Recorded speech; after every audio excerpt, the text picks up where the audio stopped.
My beautiful hauntlings. To be completely fair, I wish to give you ample warning of what you are about to witness in this video. This story was narrated with the full permission and cooperation of the author. The author is credited with complete ownership and reserved rights. Links to the original story and the author's online information are found in the description below the video when available. This video may contain elements of horror, terror, jump scares, gore, adult language, suggestive, mature, and sensitive situations, and possibly triggering subjects. It is not intended for younger audiences and may not be suitable for some viewers. So, if you are under the age of consent, of weak disposition, easily triggered, or offended, you should probably leave the screening of this video now. Have they gone? Good. Those of you who are brave enough to stay, you have been warned. So without further ado, it is my pleasure to present the feature presentation of this video. Remember, the following presentation may be disturbing to some viewers. Viewer discretion is advised. Welcome, my beautiful hauntlings, to episode 29 of Mina Narrates. I'm your host, Mina. Thanks for joining me in my haunted library. In this episode, I'm doing a channel exclusive from PA Nightmares and his sister, MMCX2017, named Waking Up. McSnyd wrote the poem which begins the story. It gave PA Nightmares the idea for the story. He and I discussed the story and the poem before it was written. This story is really a fun one. Now, let me whisper in your ears. I'm going to wake up tomorrow and nothing will be the same. Few things have changed over the dark, cold night. I'm going to wake up tomorrow and nothing will feel right, for things have changed over the dark, cold night. I'm going to wake up tomorrow and feel a little more sad, for what we thought was right was not really right that night. I'm going to wake up tomorrow and wonder why what we did was not quite enough, never enough. How do we fix this? What will be right? I'm going to wake up tomorrow with hope and hopelessness. How can I help? What will be right? Is there an answer today or tomorrow? I'm going to wake up tomorrow.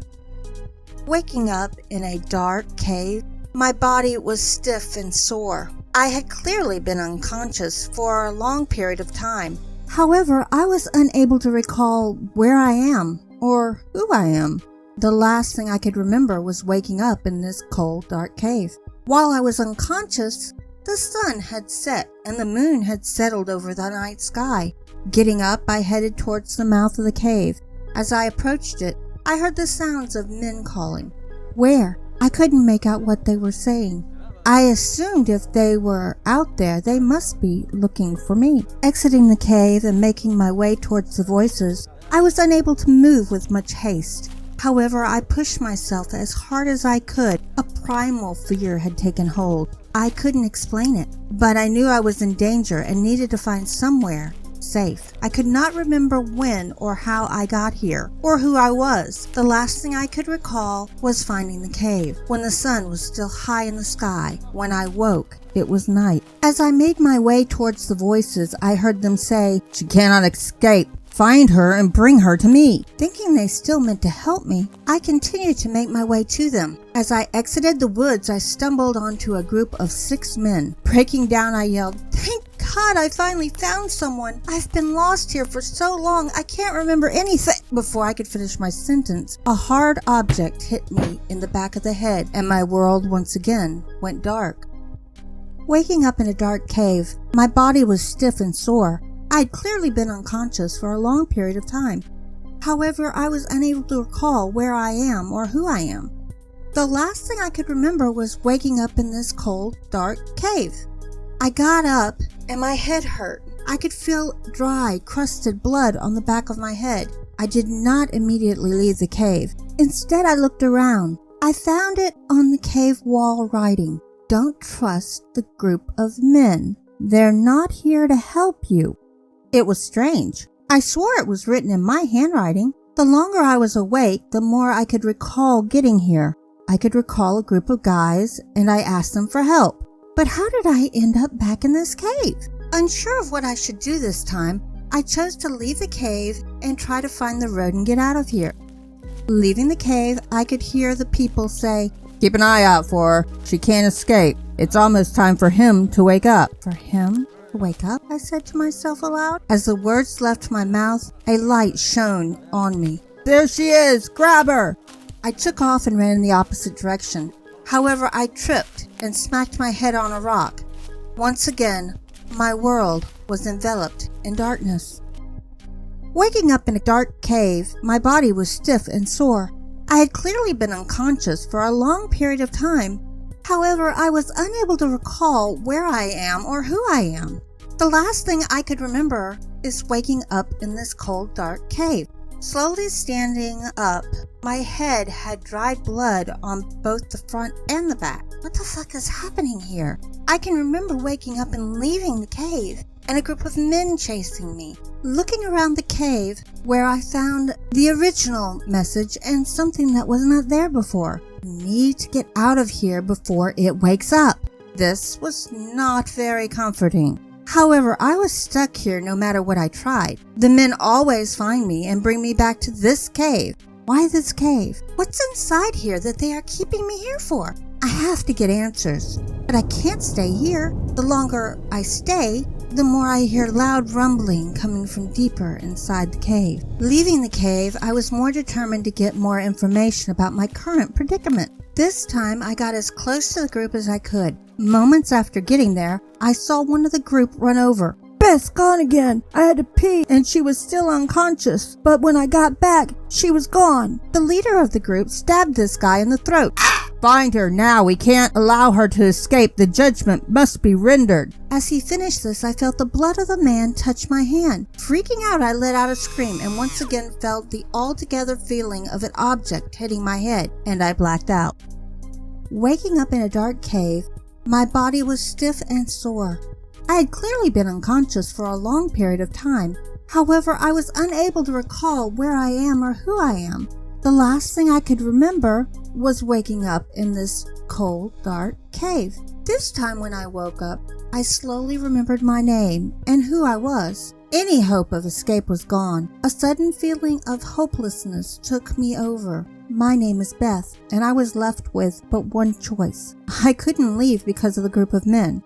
They would not allow it, so I would have to descend into the depths of the cave. I ventured deeper and deeper into the cave. For some reason, it felt as if I was walking downhill, but that couldn't be right. Finally, I came to a dead end, or so I thought. However, at the top of the wall, I saw writing, reading it aloud. "Come, weary travelers, who enter here to finally rest." I had no idea what that meant, but before I knew it, the corner of the wall started to shimmer. With little other recourse, I walked through the portal. The second I entered the portal, I was hit in the face by heat. This was unlike any type of heat I had experienced. I felt like my skin was on fire. As the world around me became clearer, I took notice I was standing on a cliff, and for as far as I could see was a sea of molten lava. The air reeked of sulfur, and in the center of the lava stood a Goliath of a creature. It was a dog,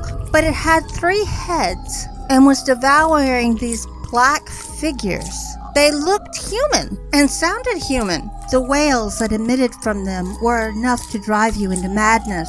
I covered my ears and started to cry. Was this my fate? I mean, I was not the greatest person while I was alive, but I did not deserve this fate, did I? Just then I felt a hand on my shoulder. I looked up to see a robed figure standing over me. I went to scream, but he covered my mouth with his hand that felt like leather. He spoke in a hushed, raspy voice. He looked over at the 3-headed dog and said, "He only eats the damn souls. But if you bring attention to yourself, he will not make the distinction between you and them. We should go now." He spoke with such confidence. I felt like I had no other option than to follow him. We walked for a long period of time until we reached the shore of a lake. This is the River Styx, and I am your ferryman. The men on the other side are the 3 great kings that will decide your fate. I require payment first. I don't have anything to pay you with, sir. As I realized this, I grew sad. But then he spoke just a few more words. Check your pocket. Stunned, I did as he asked. There I found 2 coins in my pocket. They were strange, nothing like I'd ever seen before. Handing them to him, he took me across the sea to the verdict of my fate. Waking up in a dark cave, my body was stiff and sore. I had clearly been unconscious for a long period of time. However, I was unable to recall where I am or who I am. The last thing I could remember is waking up in this cold, dark cave. Welcome to the end of the video. Thank you for listening to the entire story. I'm sure PA Nightmares and his sister appreciate your attention and enjoyment. PA Nightmares is a great friend of mine. We have worked on editing each other's writings. I was one of the ones pushing him to start his YouTube channel. His channel has been taking off like lightning, even surpassing me. I will have his links in the description below for you to check him out all over the internet. Join the 2 of us on Saturdays with Philia Noctis at 6 p.m. Eastern for The Traveler's Tavern. His sister is his primary editor. As you can see, she has her own talent in writing as well. Though I haven't met her or spoken with her, I know they are close siblings with all that entails. How do you think you would feel in that situation? Do you think you would find more creative ways out of the situation so you can move forward with your life? Did you like the inclusion of elements of tales you may have heard before? Can you tell me what that creature was and who the ferryman was? I'm sure you can. Let me know in the comments below. While you're down there, please give the video a like and share it. If you aren't subscribed, consider subscribing and ringing the bell so you are notified when I upload new videos. Thank you to all of you who have subscribed. I appreciate your faith in me and your enjoyment in my content. I love and appreciate all of you. Thank you to everyone who has been so welcoming, supportive, and helpful. Until we meet again, have a wonderful day or night, and be safe.